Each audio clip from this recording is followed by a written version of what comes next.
স্বরাষ্ট্র উপদেষ্টা lieutenant general অবসরপ্রাপ্ত জাহাঙ্গীর আলম চৌধুরীর সভাপতিত্বে সচিবালয়ে অনুষ্ঠিত হয় আইনশৃঙ্খলা সংক্রান্ত কোর কমিটির বৈঠক। বৈঠক শেষে ব্রিফিংয়ে স্বরাষ্ট্র উপদেষ্টা জানান, নিরাপত্তা বাহিনী বা অন্য কোনো বাহিনীর মাধ্যমে কিংবা সিভিলিয়ান দ্বারা যে কোনো হত্যাকাণ্ড হোক না কেন, প্রত্যেকটি বিষয় আইনের আওতায় এবং আইনের মাধ্যমে ফয়সালা করা হবে। ইলেকট্রাল ইনকোয়ারি কমিটি থাকবে, কারো কোনো ধরনের এরকম নেগলিজেন্স থাকলে সাথে সাথেই তার আইনি আওতায় নেওয়া আসা হবে। আগে যেমন খালি ওই জিডি করে রাখতে হতো কেস না, এইবার সাথে সাথে তারা পানিশমেন্টের আওতায় নিয়ে আসা হবে। নির্বাচনে রাজনৈতিক দলের কোনো নেতাকর্মীদের অবৈধ সুবিধা দিলেই পুলিশের বিরুদ্ধে ব্যবস্থা নেওয়া হবে বলেও জানান তিনি। পুলিশের প্রতি আমার নির্দেশনা, ইলেকশনটা হইতে হবে ফ্রি, ফেয়ার, ক্রেডিবল এবং উৎসবমুখর। নিরাপত্তা বাহিনী বা যে কোনো বাহিনীর বা যার কাজ মাধ্যমে কোনো হত্যাকাণ্ড হোক না কেন, ওটা প্রত্যেকটাই আইনের আওতায় এবং আইনের মাধ্যমে ওইটার ফয়সালা করা হবে।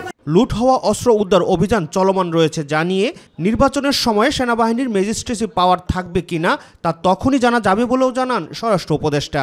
সেনাবাহিনী তো ম্যাজিস্ট্রেট পাওয়ার এখনই আছে, নির্বাচনের সময় তো নির্বাচনের সময় বন্ধ হবে কেন? আমরা কি বন্ধ করছি নাকি? নির্বাচন আসুক, সেই সময় জিজ্ঞেস করেন। রাকিব হাসান, মাই টিভি, ঢাকা।